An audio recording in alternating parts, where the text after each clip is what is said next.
Action's Inspiring Artist Series. My name is Maria Sascha, mentor for Youth Arts in Action and dancer with the Bavarian State Ballet. Today I'm interviewing Tiit Helimets. He is the only Estonian dancer in the United States, and he's a principal dancer with the San Francisco Ballet. And they're currently on tour here in New York City, and you just opened your season 2 nights ago with your first performance of the season. So, the only Estonian in the US, can you shortly tell me what your background is, how you ended up in San Francisco? Hi at first. I ended up in San Francisco coming from England, and I really wanted to be part of the company that was doing more new works and had more diverse rep. That was why I came here. I had a very good coach. His name was Viktor Fedorchenko, and he really he kind of put belief back into me, like knowing that I can do things, because the way the school system worked in Estonia, even though we're a Veganova-based school, it was very much downgrading the uniqueness of the dancer. Okay. And so you had to not have any ideas, or it was just about the teacher teaching you, and I had a very bad experience with the school. So when I came to the theater and I met Victor, and I was thinking, oh my goodness, this is it. I've been wanting to do this. I was just trying to please the teacher, just was not my thing. And I wanted to like dance, and I wanted to learn from experience, and he wasn't putting me down ever. He always find a solution to every problem. And I saw him dance too when I was younger, so I knew that he was a phenomenal partner. All the ballerinas danced with him. When there was something important happening, it was always him dancing. So he was a great role model of how to be a true, reliable partner, and at the same time a very good coach. Yeah. And he must have passed that along to you, because I know that you're regarded as a very good partner, and I think one of the most sought after in the company for sure. I love to partner. Yeah. It gives me great pleasure being able to make a ballerina feel really good, and have them not worry about that part of the show, knowing that they can just rely on me, and I like that. I take great pride in that. Yeah. That's good. Yeah. Very important part of it. Yeah. That seems to be overlooked sometimes. Yeah. And was there some advice that you received in your career that's helped you? Advice really, it comes and goes, and sometimes it works and sometimes it doesn't.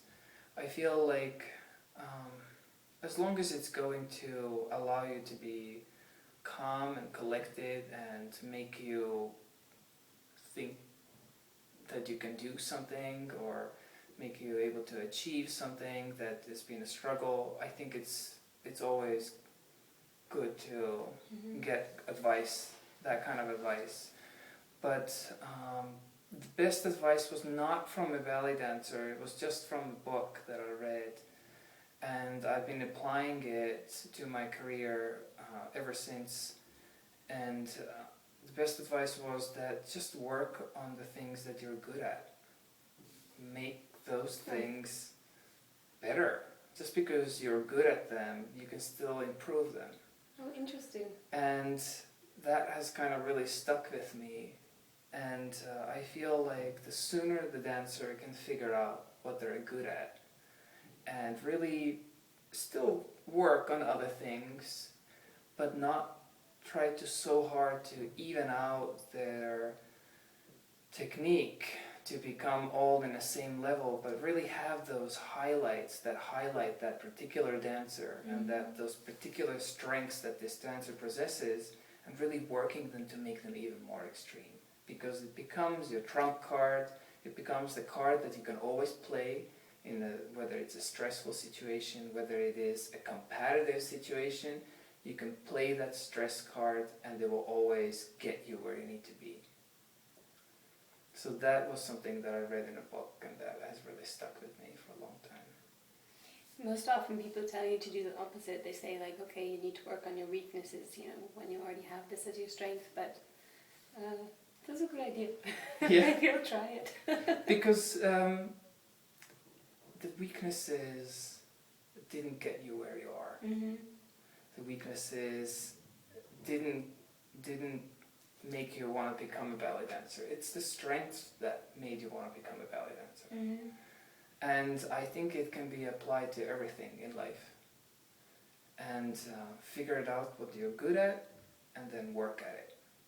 Because your most concentrated energy shouldn't go towards the most nourishing, concentrating energy shouldn't go towards working on your weaknesses, which are already so hard, and they're not really what made you you.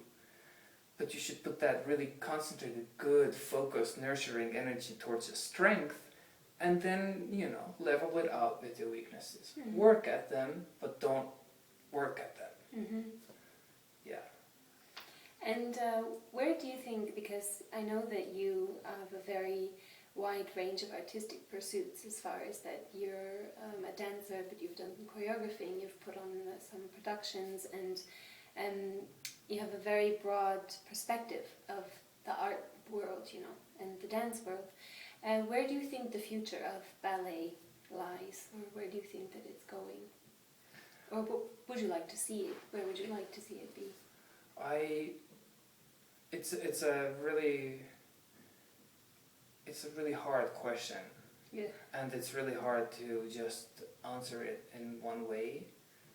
But I feel like as long as everybody in a process is challenged, as long as the dancers are challenged, as long as the choreographers are challenged, as long as the musicians are challenged, as long as the production is challenged, the costume designers, the set designers, if everybody is challenged in a way of trying to break away from trying to just do something that is easy or something that is cheaper, and just look at it, well, how can we really like bring the vision to life?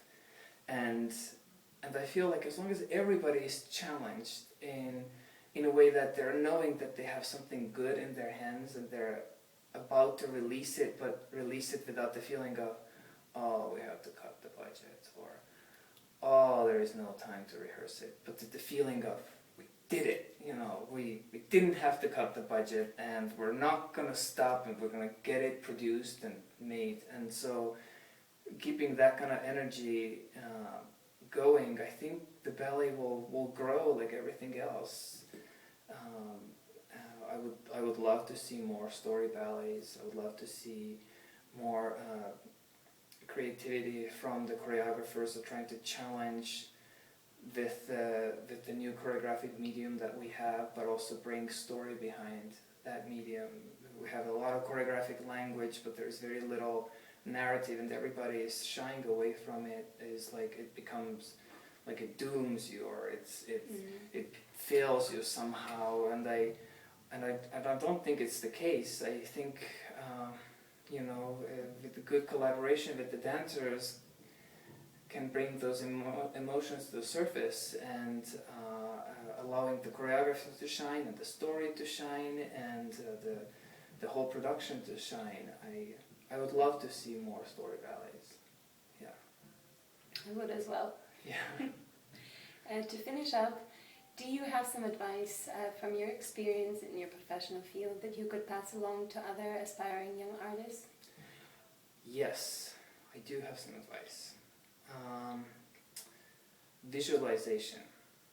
Like when you visualize yourself dancing, visualize yourself dancing well, visualize yourself dancing perfectly, visualize yourself really bringing something new to the table that no one has ever seen, visualize yourself dancing calmly, and when you do that, and then immediately when the negative thoughts enter your head, wash it out. Just whatever it is, if you can stop thinking negatively, like only think, I am good, I am great, I am here for a reason, I'm strong, I love dancing, I'm a musical dancer, I am a good partner, I am a great performer, I'm a great artist. If you keep those ideas in your head, you will start performing well. It becomes a habit, and the habit is the thing that can be your best friend and your worst enemy.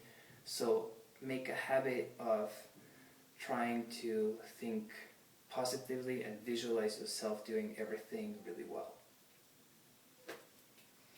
Thank you so much, and I wish you all the best for the rest of the tour in New York thank you so and much. San Francisco. Thank you for having me. Thank you. I very much enjoyed what you have to say, and I know everybody else will as well.